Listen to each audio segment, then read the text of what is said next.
I never told my son about my $130,000 salary.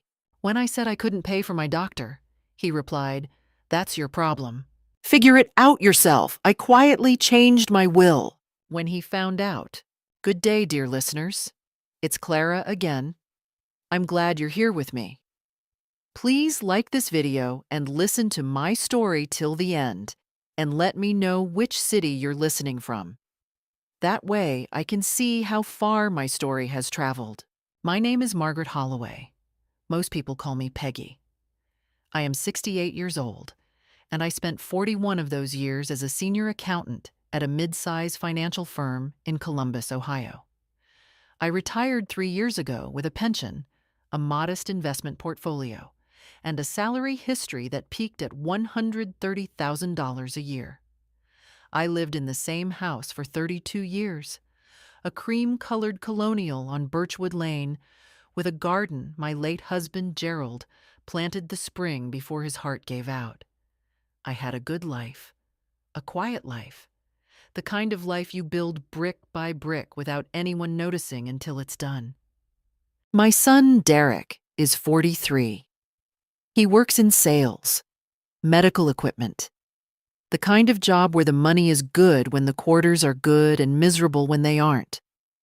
He married Stacy 17 years ago. Stacy is the kind of woman who smiles with her teeth and watches you with her eyes. I noticed that about her at the wedding, but told myself I was being an old fool. Gerald liked her. Gerald liked everyone. After Gerald died, Derek started coming around more. At first, it felt like love. He called twice a week. He took me to dinner on Sundays. He helped me with the gutters in October. I felt less alone, and I was grateful. A widow's gratitude is a powerful thing. It can blind you to a great deal. The first request came 8 months after the funeral. Derek said he and Stacy were a little short that month, a slow quarter, nothing serious. Could I lend them $4,000 for the mortgage? I wrote the check that same afternoon. He was my son. Gerald would have done the same thing. The second request came 4 months later, then a third, then a pattern so regular I should have seen it as a system rather than a series of emergencies. A car repair here, private school tuition for the grandchildren there, a medical bill, a legal fee, a home repair that couldn't wait. Over the course of 2.5 years, I gave Derek $78,000. I counted it later, sitting at my kitchen table with a legal pad and a cup of cold coffee. $78,000. The number sat on the page like a stone, but I said nothing, because I told myself it was family. Because I told myself the money would come back someday. Because Derek always said, "Thank you, Mom," with such warmth that I believed the warmth was real. I never once mentioned my salary. Derek knew I was comfortable. I had the house, the car, the garden. But I kept the specifics private, an old habit from my accounting days. You don't tell people what you have unless you want them to decide what to do with it. The breaking point came on a Thursday in March. I had been having trouble with my left knee for 6 months. The pain had progressed from a nuisance to something that woke me at 3 in the morning and made the stairs a negotiation.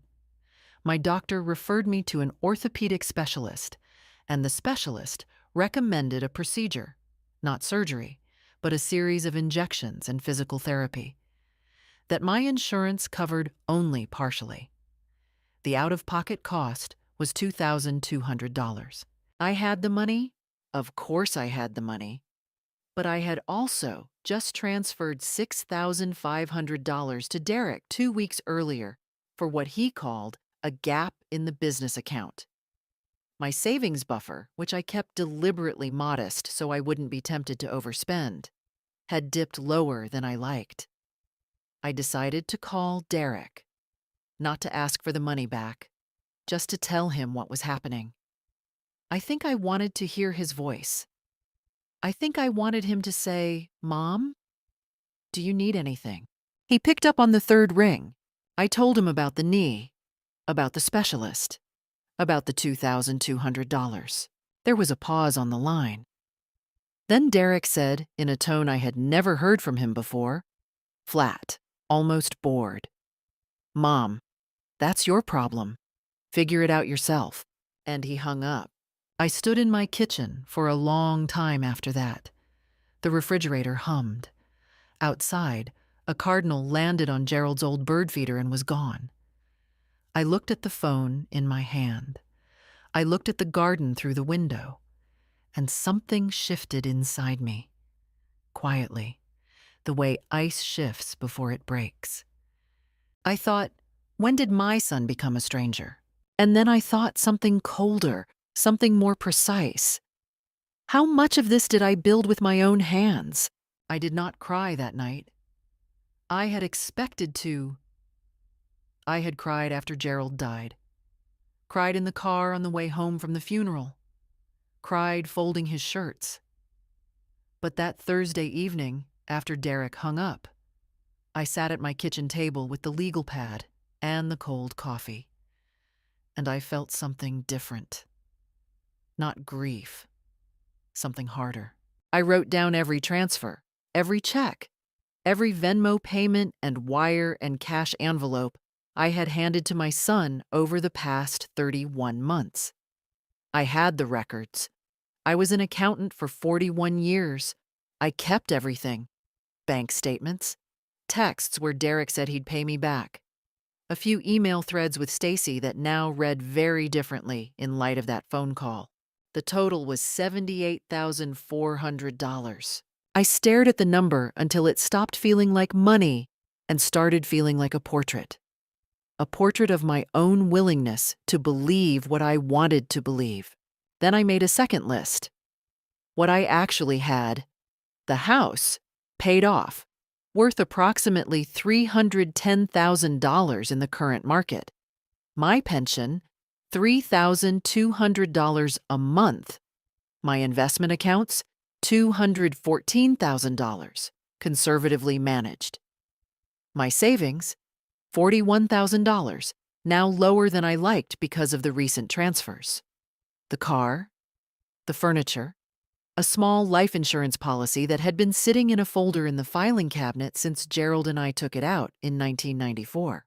And then, beneath both lists, I wrote one more number. $130,000. My salary. The number Derek had never asked about and I had never offered. The number that, if he had known it, might have made him even more aggressive in his asking. I thought about that for a long time. There was fear, yes. I would be dishonest if I said there wasn't. Derek was not a violent man, but he was a persuasive one, and Stacy was sharper than he was. She understood leverage, and she understood how to make you feel guilty for protecting yourself. If I changed course, if I stopped the money and said enough, they would push back. I knew that with the certainty you develop after 68 years of watching people, but the fear did something unexpected that night. It clarified me, because I realized that the alternative, doing nothing, continuing the transfers, waiting for Derek to decide I had given enough, was its own kind of slow destruction. The $2,200 knee procedure was not the wound. The wound was the phone call. The flatness in his voice. That's your problem. Figure it out yourself. He had said those words to his mother, who had given him $78,400 and raised him for 18 years and buried his father alone so he wouldn't have to take time off work. That was who Derek had become. And I had helped him become it, one check at a time. I went to bed at midnight and lay in the dark, listening to the house settle. Gerald's side of the bed was still cooler than mine, some habit of the mattress I hadn't been able to fix. I thought about what Gerald would say. Gerald was a gentle man, but he was not a weak one. He used to say, "Peg, you can love somebody and still hold them accountable. Those aren't opposites." By morning, I had a plan. Not a dramatic plan, not the kind of thing that happens in movies. A quiet, careful, legal plan. The kind an accountant builds when she realizes the books have been mismanaged and it's time to do a proper audit. Step 1. I would call my attorney. Not the family attorney Derek knew about, but a separate one. An estate planning specialist I had met at a financial seminar 2 years ago, and whose card I had kept in the back of my address book. Her name was Ellen Marsh. I would call Ellen and I would ask her to review my will and my financial documents. No explanations, just a review. Step 2. I would stop all transfers. Immediately, completely, without announcement. Derek would notice, but I wanted him to notice after the legal work was done, not before. Step 3. I would get the knee procedure. I would pay the $2,200 from my savings, and I would not mention it to Derek, and I would walk without pain again, and that would be the first thing I did entirely for myself in 3 years. Step 4. And this one I only allowed myself to think about in the abstract because it was the one that made my hands tremble slightly. I would quietly, carefully begin to restructure what I left behind. What went to whom, and how. I picked up the phone the next morning and called Ellen Marsh. She answered on the second ring. Her voice was calm and professional, and exactly what I needed to hear. Ellen, I said, I need to come in as soon as possible. Something has changed, and I need my affairs to reflect that. She said, I have Thursday at 2. I said, I'll be there. I hung up, made a cup of tea, and looked at the garden. The tulips Gerald had planted along the fence were just beginning to push through the cold ground. Red ones. He always chose red. You were right, Gerald, I thought. You can love somebody and still hold them accountable. Ellen Marsh's office was on the 14th floor of a glass building downtown, the kind of place where the carpet is thick and the receptionist remembers your name. I had been there once before, 2 years ago, for a general estate consultation after Gerald's death. At the time, I had made only small adjustments, a minor bequest to our church, an update to the executor clause. Nothing that would have signaled to anyone that anything was changing. This visit was different. I arrived 10 minutes early, which is my habit, and I sat in the waiting room with my folder of documents. Bank statements, the legal pad with my lists, a copy of the existing will, Gerald's death certificate, which Ellen had needed before and might need again. The receptionist brought me coffee without asking. I drank it and watched the city below and thought about the word estate. Such a formal word for a woman who grew tomatoes and drove a 7-year-old Buick. Ellen came out to get me herself. She was in her early 50s, precise in the way that good lawyers are precise. Every word chosen, no energy wasted. We sat in her office and I laid out the documents and I told her everything. The transfers, the amounts, the patterns, the phone call about the knee. I was calm while I told it, the way you are calm when you've already made the decision, and the telling is just information, not plea. Ellen listened without interrupting. When I finished, she was quiet for a moment, then said, Peggy, has Derek ever signed anything acknowledging these as loans rather than gifts? I had thought about this. A few texts where he said he'd pay me back, nothing formal. She nodded slowly. That's difficult to enforce, but not impossible to document. What's your primary concern right now? Recouping the money or protecting the estate going forward? Going forward, I said. The money I gave him, I've accepted that it's gone. I want to make sure that what remains goes where I intend. Then let's start there, she said, and she opened her legal pad. We spent 2 hours in that office. By the time I left, Ellen had everything she needed to draft a revised will and a separate letter of instruction. A private document that would not be filed publicly, but would guide the executor. I also signed a healthcare proxy update Because the existing one named Derek, and I was no longer comfortable with that. Ellen walked me to the elevator. "One thing," she said. "Don't tell anyone you've been here. Not yet. Let me get the documents drafted first." "I wasn't planning to," I said. She smiled for the first time that afternoon. "Good. I'll have a draft to you within 2 weeks." The problem was that I had parked on the same block as the coffee shop where Stacy had her Tuesday morning standing meetup with her friend group. I did not know this until I was already walking to my car, and I heard her voice. That particular bright social voice Stacy used when she was performing friendliness. From a table by the window. I kept walking. I did not look. But I saw, in the reflection of a store window, that Stacy had seen me. She was watching me walk past Ellen Marsh's building with my folder under my arm. I saw her head tilt, the way a person's head tilts when something doesn't fit. It was a small thing, but I had been an accountant for 41 years, and I knew that small discrepancies, ignored, become large ones. I drove home and sat in the driveway for a moment. She saw me, I thought. Now the clock is running. That evening, I did something I had been putting off. I went to my filing cabinet, the tall gray one in the spare room that Gerald always called the archive, and I pulled every document related to my financial relationship with Derek. I had been meticulous. Of course I had been meticulous. I was a woman who color-coded her tax folders. Among the bank statements and check carbons and printed emails, I found something I had forgotten. A text thread from 14 months ago in which Derek had written, word for word, "Mom, you're a lifesaver. I promise I'll pay every cent back when Q3 closes. You know I'm good for it."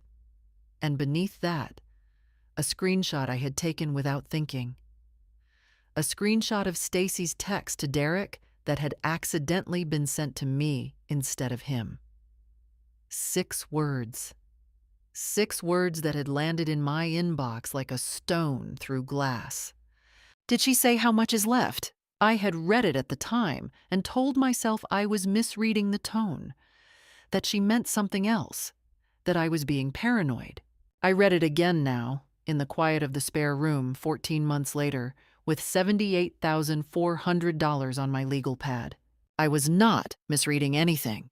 I photographed both texts with my phone, emailed them to myself, and then forwarded them to Ellen Marsh with a note that said, "Additional documentation. Please include in the file." Then I went to the kitchen, made dinner, and ate alone at the table where Gerald and I had eaten together for 29 years. The tulips were still pushing through the ground outside the window, slow, steady, certain. So am I thought. The draft will arrive from Ellen 12 days later. I read it at the kitchen table with a cup of tea and a red pen, the way I used to read financial reports. Line by line, no skimming. It was thorough. Ellen had restructured the estate in 4 clear directions. The house would go to a charitable remainder trust, with the church and a local women's shelter as named beneficiaries. My investment accounts would be divided between my 2 grandchildren, Derek's kids, Emma and Tyler, held in a protected educational trust that neither Derek nor Stacy could access or redirect. A separate bequest went to my sister Carol in Arizona. A small amount was designated for my neighbor Ruth, who had been checking on me twice a week since Gerald died, without once asking for anything in return. Derek received a specific bequest, $1,000. The legal minimum to demonstrate that the omission was intentional and not an oversight. Ellen had suggested this language carefully. It made the document harder to challenge. I signed where Ellen told me to sign. 2 witnesses came in from the outer office. The notary stamped the page. It took 11 minutes. Walking out of Ellen's building that second time, I felt something I hadn't expected. Not triumph, not relief, but a kind of structural solidity, as if a wall that had been leaning for years had finally been straightened. I stopped all transfers that same week. No text to Derek, no explanation. I simply stopped. He called on a Friday evening, 17 days after my visit to Ellen.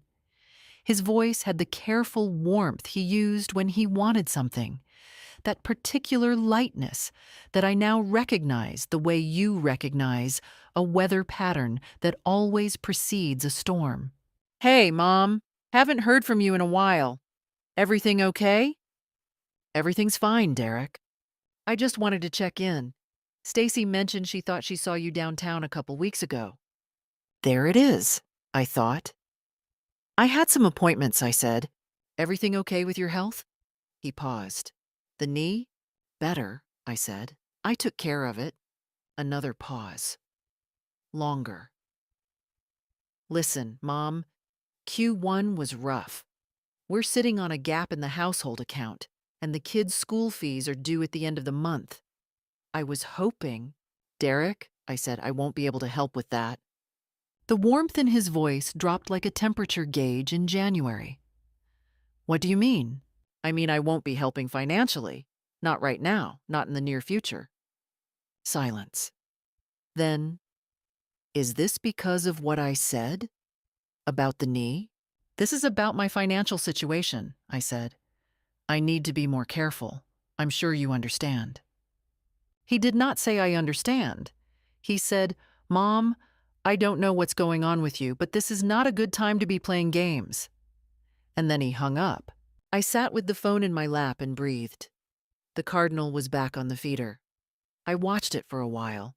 3 days later, Derek and Stacy drove to the house unannounced. It was a Saturday morning. I saw the car pull up from the kitchen window, and I felt the first cold flutter of something that was not quite fear, but was adjacent to it. I opened the door before they could ring the bell. Stacy had her social smile on. Derek looked tired and tight around the jaw. "Mom," he said, "we need to talk." I let them in because I was not going to have this conversation on the porch. We sat in the living room, the formal one, not the den where I usually sat with family. The choice of room was intentional. This was not a family visit.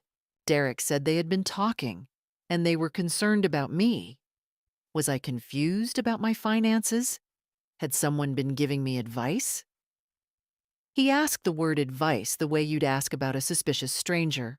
Stacy said, very gently, that sometimes older people made decisions they later regretted when they were going through things emotionally. I looked at her. I looked at Derek. I said, "I am 68 years old, not 88. I have an accounting degree and 41 years of professional experience. I am not confused." Derek's voice shifted. The warmth was gone entirely now. "Mom, if you've changed your will, you need to know that can be challenged. We'd hate for things to get legal. We're family. We'd hate for things to get legal," said in a living room, to his mother, 2 weeks after telling her that her knee pain was her problem. I stood up. "I think it's time for you to go," I said. They went. But at the door, Derek turned back. "You're making a mistake," he said. And Stacy, behind him, said nothing, which was worse than anything she could have said. After they left, I called Carol in Arizona. She listened to the whole story without interrupting, and when I was done, she said, "Peg, you've already done the hard part. Everything else is just holding the line." She was right, but I was tired. I gave myself 4 days. I planted the rest of the garden. I walked the neighborhood in the mornings. I ate dinner with Ruth next door twice, and we talked about nothing important, and it was the most restorative thing I had done in months. On the 4th day, I felt steady again. The wall was still straight. The call came on a Tuesday, 3 weeks after Derek and Stacy's visit to the house. Not from Derek. From Stacy's mother, Diane, whom I had not spoken to in 4 years. Diane was a soft-spoken woman from Georgia, who had always made me feel, in a polite and indecipherable way, slightly inferior. She called in the early evening, when the light through the kitchen window was amber and the garden was casting long shadows. "Peggy," she said, "I've been hearing some things and I just want to reach out as one mother to another." I let her talk. She talked for 11 minutes. The gist of it was this: Derek and Stacy were struggling, the children were suffering, and a woman of my financial position had a moral obligation to her family. She said the phrase, "what Gerald would have wanted," twice. She said "the children" 5 more times. The children. Emma was 12 and Tyler was 9. I loved them with a specific and uncomplicated love that had nothing to do with their parents. I had put them both in the educational trust precisely because I loved them. But Diane was using them as a crowbar, and we both knew it. When she finished, I said, "Diane, I appreciate your call. My plans are in place and they won't be changing." I said it pleasantly because I had nothing against Diane specifically, and I hung up. I poured myself a small glass of wine and sat in the garden until dark. Was it tempting? I would be lying if I said it wasn't. Not because of the money. I had made peace with the money months ago. But because of the loneliness that lives at the edge of a decision like the one I had made. When you restructure your relationship with your child, you restructure your relationship with your future. You close the door on a version of your old age that involved Sunday dinners and grandchildren at the table, and a son who drove you to your appointments and held your hand when things got hard. That door was already closed, of course. Derek had closed it with a flat voice on a Thursday in March. But grief doesn't care about logic. I thought about Gerald. I thought about the 41 years I had been careful and deliberate and good at my job. I thought about the $78,400 and the text message. Did she say how much is left? And I thought about my knee, which no longer woke me at 3 in the morning since the procedure, and I thought about the cardinal on the feeder. The temptation passed, the way cold passes when the sun comes out, not dramatically, just gone. I also noticed in those weeks that I was being watched.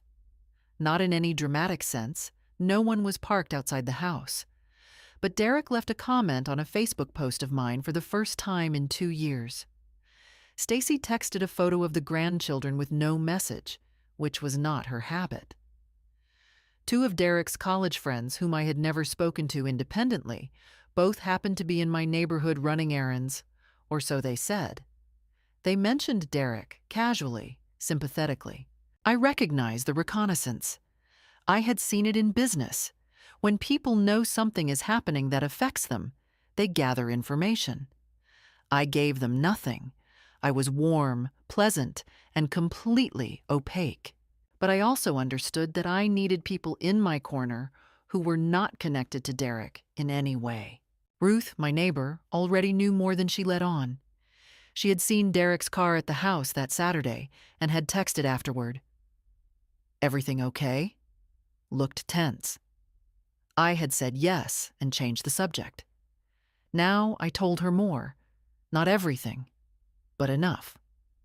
Ruth was 71, had been divorced twice, and had a look in her eye that suggested she had navigated difficult people her entire life. She said, "Good for you, Peggy," without any drama. And then she offered to drive me to my attorney's office any time I needed it because she said it was better to have a witness in the car than not. I also called a friend from my accounting days, Barbara, who had retired to Cincinnati, but who was sharp as she had ever been. I told her the numbers. Barbara whistled softly and said, "78,000. Peg. That's not a family loan. That's a revenue stream." She was not wrong. Barbara also said something that stayed with me. "You know what the worst thing they can do is?" she said. "Make you doubt yourself. Don't let them make you doubt yourself." I wrote that down on the legal pad. I did not doubt myself. They came back 6 weeks later. It was a Sunday afternoon in early May, and they called ahead this time.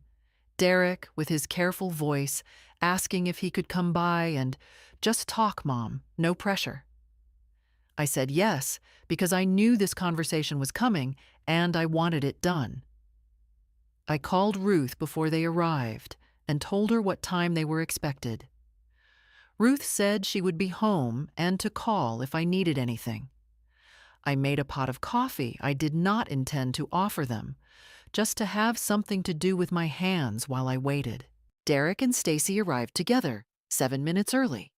Stacy was carrying flowers, yellow tulips, which was a choice that felt calculated in a way I could not entirely explain, since they matched the ones Gerald had planted along the fence every spring for 20 years. I took the flowers and put them in a vase and set the vase on the counter without a word. I did not say what I was thinking. We sat in the den this time, which was Derek's choice and which I allowed. The den was softer. Family photos on the shelves, Gerald's armchair in the corner, the quilt my mother had sewn for our 25th anniversary. I noticed Stacy's eyes moving across the photos as she sat down. Gerald and me on the porch, Derek's school pictures, Emma and Tyler at the beach 2 summers ago. She was reading the room the way you read a room when you are planning how to use it. Derek started gently. He was sorry for what he'd said about the knee. He'd been under enormous pressure that month, work, the house, the kids, and it had come out wrong. He didn't mean it. He loved me. He missed the way things used to be, Sundays together, the way the family felt when Dad was still here. He wanted things to go back to the way they were. I said, "I appreciate that, Derek," Stacy said. "We just want you to know that whatever you've been told, by whoever, we're your family. And family works things out. Whoever." As if I had been steered by an outside party. As if I were a woman who required management. I noticed the word and filed it. I said, "No one has told me anything." Stacy leaned forward slightly. Her voice stayed warm. That particular warmth that requires effort to maintain, the kind you can hear working. "Peggy, we know you've been going through a lot since Gerald passed. Grief is a long process, and sometimes it can make things feel distorted. You might be interpreting certain situations in ways that don't reflect reality." She tilted her head, the picture of gentle concern. "We're worried about you. We think it might help to speak to someone, a therapist, even a doctor, just to make sure you're doing okay." And there it was. Neatly done, I had to admit. Concern about my mental state. Soft, well-delivered, positioned as care. If I had changed my will in a state of grief-induced confusion or emotional instability, that was precisely the language a contested will proceeding would need. They were laying the groundwork, planting seeds in front of me, expecting me not to recognize the crop. I looked at Stacy for a long, unhurried moment. Then I looked at Derek. His eyes moved to the side, just slightly, just for a second. And that one small motion told me everything I needed to know about who had written this script. I said, "I'm not going through anything, Stacy. I'm thinking quite clearly." I kept my voice warm, because warmth was available to me, too. "Is there something specific you'd like to discuss? My attorney has all the documents in order, so if there are any legal questions, she can address them directly." The word attorney landed in the room like a window opening in winter. Derek's jaw tightened, a small movement, almost invisible, and Stacy's smile stayed precisely in place, but the quality behind her eyes changed. The performance had encountered resistance it hadn't fully anticipated. Derek said, "Mom, if you've done something with the will, I need to know. I'm your son." "The will is a private matter," I said. "That's standard practice, as I'm sure you know." "You're cutting me out." The careful warmth was gone now, fully, and what replaced it was something rawer. "After everything, after all the years, all the support we gave you after Dad died. The support you gave me, I said, still calmly. Derek, in the 2.5 years after your father died, I gave you $78,400. During that same period, you visited 6 times, called approximately twice a month, and when I told you I needed help with a medical procedure, you told me it was my problem and hung up. I let that sit for exactly 1 moment. I'm not cutting you out. I'm making informed, deliberate decisions about my own estate. That is my legal right. Stacy stood up. Her composure was intact, but the warmth had curdled at the edges. This is not who you are, Peggy. Gerald would be heartbroken to see this. Gerald would understand, I said. Better than anyone. Derek stood. His face was flushed, color moving up from his collar. You know we can contest this. In Ohio, undue influence is a recognized legal ground for challenging estate documents. I know Ohio estate law, I said evenly. I also know what constitutes evidence of undue influence and what doesn't. I suggest you speak to your own attorney before you make claims you can't support in court. I stood as well, smoothed my cardigan, and picked up my coffee cup. I'll see you both out. They left. Stacy took her purse from the chair with a deliberateness that was its own form of statement. At the door, Derek turned back. His voice had dropped, not to gentleness, but to something lower, more careful. You're making a mistake, he said. You'll regret isolating yourself. Stacy said nothing, which was, as I had noted before, worse than anything she might have said aloud. The door closed. The house settled into its familiar quiet. I stood in the hallway and did not move for a full minute. My hands were steady. My heart was not. It was beating harder than I would have liked, a physical response I could not entirely override with reason. There was fear, genuine, chest-level fear. The undue influence comment was not bluster. It was a mapped legal avenue, and a challenge, even a failed one, meant months of proceedings, attorney fees, emotional exposure, the airing of private family matters in public documents. I had prepared for this possibility, but preparation and experience are different countries. What I noticed, though, sitting with that fear in the quiet of the hallway, was that it didn't make me want to retreat. It made me want to be more certain. The more clearly I saw what Derek and Stacy were willing to do, the calculated flowers, the scripted concern about my mental state, the legal threat delivered in Gerald's armchair, the more completely I understood that I had not overreacted. I had, if anything, been slow. Fear and resolve, I was learning, are not opposites. One can fuel the other if you let it. I called Ruth. They brought yellow tulips, I told her. Calculated, Ruth said immediately without hesitation. That's exactly what I thought. Are you all right? I looked around the den, at Gerald's armchair, at the family photos, at the quilt my mother had made, at the tulips in the vase on the counter, which were actually quite beautiful and deserved better than the purpose they'd been assigned. I'm all right, I said, and I meant it completely. The decisive moment came in June, at what had been planned as a birthday lunch for Tyler, my grandson's 10th birthday. I had agreed to attend because Tyler had called me himself, in his 10-year-old voice that still cracked sometimes when he got excited, and asked me please to come. I was not going to disappoint Tyler for anything in the world. Some things are not negotiable, and my grandson's birthday was one of them. The lunch was at Derek and Stacy's house, a colonial in Westerville that they had bought 6 years ago, and that I now knew, partially subsidized. I drove myself.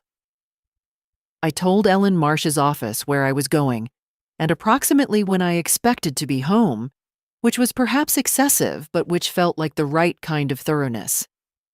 I also wore comfortable shoes, because I wanted to be able to leave quickly and without complication if the afternoon required it. There were 8 people there: me, Derek, Stacy, Emma, and Tyler, Diane. Stacy's mother, who had flown in from Georgia, which I noted immediately as a logistical effort that had been planned in advance, and two of Derek and Stacy's mutual friends, a couple named Brad and Heather, who had been on the periphery of family events for years. Brad coached youth soccer and laughed easily. Heather had always been kind to me in the distracted way of people who are kind to everyone. I noted the composition of the room carefully. 8 people. Diane's flight from Georgia. A lunch on a Sunday with a guest list that mixed family and peripheral friends. This was not accidental. Tyler's birthday cake was chocolate with vanilla frosting and 10 candles. He wanted to sit next to me at the table, and I moved chairs without being asked. He chose mint chip ice cream when we got to that part of the afternoon, Gerald's favorite, which Tyler could not have known, and I held that small coincidence in my chest like a coal. After the cake, after the presents, after Tyler and Emma had been given permission to go outside and had taken themselves and their energy to the backyard, that was when Derek stood up. He had prepared something. I had known he would. I could see it in the set of his shoulders, in the way he glanced at Diane before he began, in the careful ordinariness of his opening tone. He said he wanted to take a moment, just a moment, he said, as if it were a small thing, to talk about something that had been weighing on the family. He looked at Diane and at Brad and Heather as he said it. He looked at them the way you look at people you have primed in advance. He said he was worried about his mother, that I had been withdrawing from the family over the past several months, making unusual decisions, seeking outside counsel without consulting anyone who loved me, and that he had recently learned I had made significant changes to my estate documents. He spoke carefully, gently, framing everything in concern rather than accusation. He said he believed I was not fully myself since Gerald's death, that grief was a complicated thing, that he only raised this now because he loved me and felt he had an obligation to say something before the situation became irreversible. Heather nodded. Brad looked at the tablecloth. Diane was absolutely still, her hands folded in her lap. I let Derek finish entirely. I did not interrupt. I did not shift in my seat. I sat with the posture of a woman who has been a professional for 41 years and has listened to a great many presentations she knew to be incorrect. I waited until the room had been quiet for 3 full seconds. Then I set my teacup down on the table, reached into my purse, and removed a manila folder. "I appreciate your concern, Derek," I said. My voice was level, not cold, not warm, simply factual. "Since you've chosen to have this conversation with others present, I'd like to share a few things with everyone here as well." I opened the folder and placed the first document on the table, the bank statement summary that Ellen had helped me prepare. 31 months of transfers organized by date and amount. Over the past 31 months, I transferred $78,400 to Derek and Stacy. These are the records. I placed the second sheet beside it. During that same period, Derek's commission deposits exceeded $40,000 in 2 consecutive quarters. I have those records as well. The third document went down. The text thread. Derek's written promise to repay. Stacy opened her mouth. "I'm not finished," I said pleasantly. "I also received this text, sent to me by mistake." I placed the screenshot in the center of the table where everyone at the table could see it clearly. 6 words. Did she say how much is left? And finally, because the question of my mental clarity has been raised both today and on a previous occasion, I have here a written cognitive assessment conducted by my physician 8 weeks ago. No impairment of any kind was found. Ellen Marsh, my estate attorney, can provide her own professional assessment of my decision-making capacity should that become necessary. The last sheet went down. I closed the folder and folded my hands on top of it. The room was a particular kind of quiet, not peaceful, but pressurized.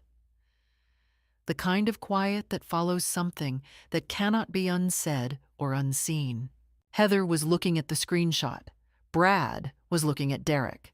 Diane had gone a color that was not quite white and not quite gray.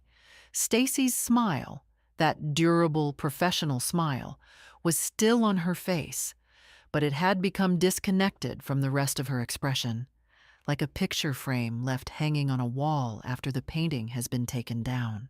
Derek said, "That text was, it's out of context." Stacy was asking about, "What context?" I asked. "Changes the meaning of did she say how much is left?" He stopped, started again. "Mom, you're making us look like—" "I'm sharing the same information you've shared," I said. "You invited Diane from Georgia. You invited Brad and Heather. You made a presentation to this group about my mental state. I'm completing the picture." "This is a private family matter," Stacy said. Her voice had lost its warmth and was operating on structure alone. "You had no right to bring legal documents to Tyler's birthday." "You had no right to use Tyler's birthday as a stage," I said, still pleasant, still factual. "But here we both are." Derek stood up. His chair scraped back too hard, and Tyler's remaining birthday balloons trembled near the ceiling from the disturbance. His face was deeply flushed, the kind of flush that starts at the jaw and moves upward. He pointed at the folder on the table, and then at me, and then seemed to lose the sentence he had prepared because his mouth moved once and then again without producing words. "I am your mother," I said quietly. "I love you. I have loved you for 43 years without condition. But I am also a competent adult with the right to manage my own affairs, and I have done so. Carefully, legally, and with full documentation." I stood. That's everything I wanted to say. I went to the back door and called Tyler and Emma inside. Tyler came in at a run, grass on his knees, and wrapped both arms around my waist in the uncomplicated way of 10-year-olds. I hugged him back, tightly, and for long enough to mean it. Emma stood beside me and looked at the room with those sharp 12-year-old eyes, and then looked at me. "You okay, Grandma?" she said quietly, just for me. "Better than okay," I told her. I smoothed her hair back from her forehead the way I used to when she was small. "Happy birthday to your brother. I love you both." I collected my purse and my folder. I walked through the living room and past Gerald's grandchildren and out through the front door into the June afternoon, which was warm and bright and smelled like cut grass from someone's lawn 2 houses down. Derek did not follow me. I sat in my car for 2 minutes before I started the engine. I was not crying. I was not shaking. I discovered with some surprise, almost entirely calm. The kind of calm that lives on the other side of a long preparation, when the thing you have been ready for has finally arrived and passed. I drove home on the long way through the park with the windows down. The legal challenge came in July, as I had known it would. Derek's attorney filed a petition contesting the will on grounds of undue influence, that Ellen Marsh had improperly steered my estate planning decisions.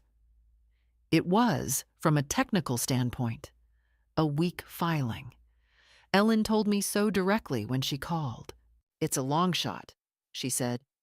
"Your documentation is comprehensive, your cognitive assessment is clean, and your professional history makes an impaired elderly woman argument essentially impossible to sustain. But be prepared.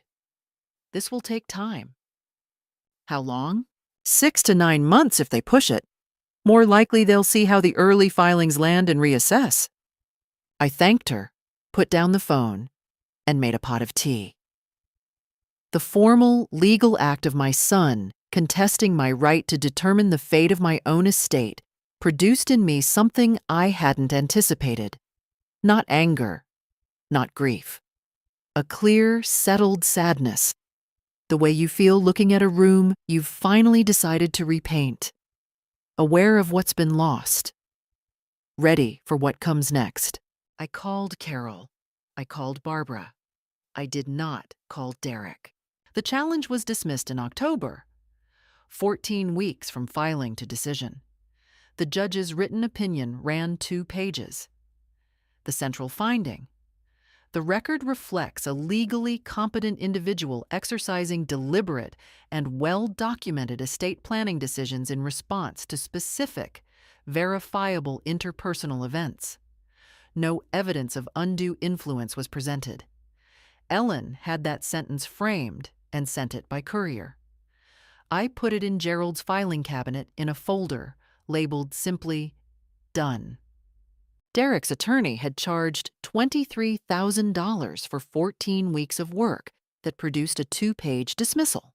The $78,400 was gone, and I had accepted that.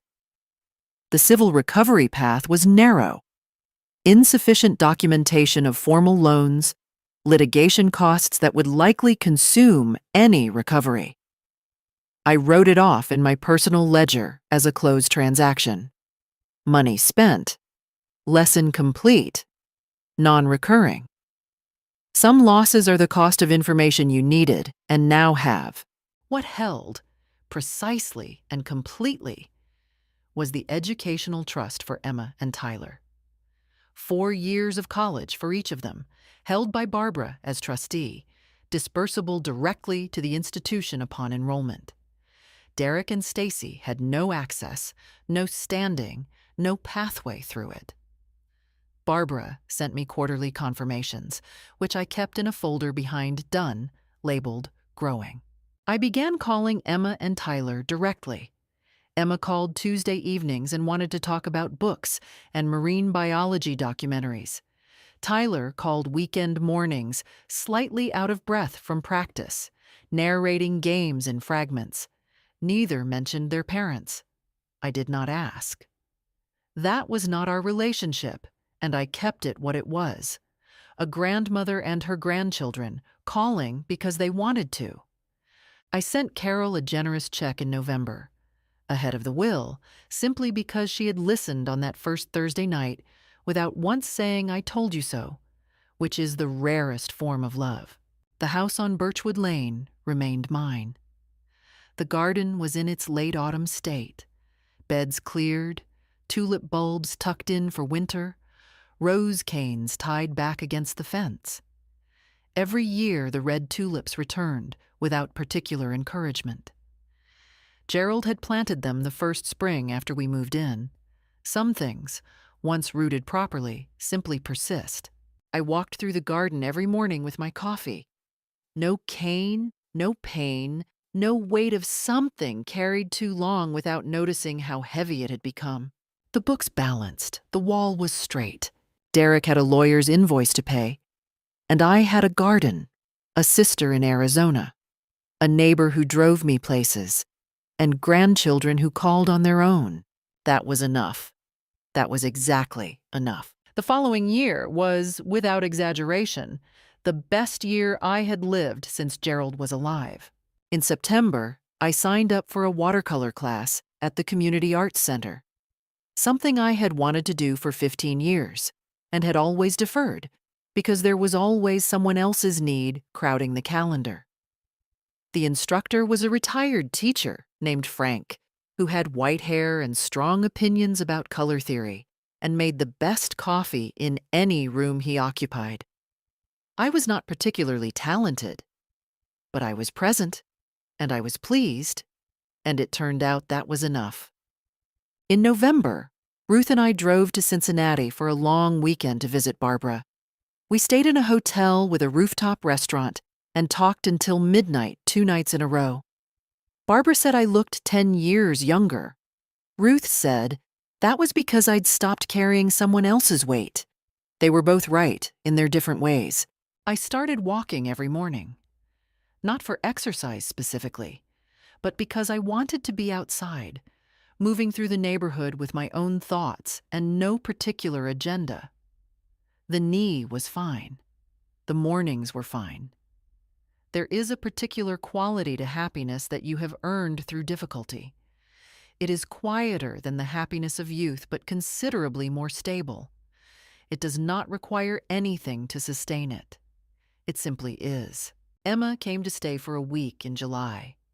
She was 13 now, read a book a day, and asked me questions about Gerald and my accounting career and what I had wanted to be at her age.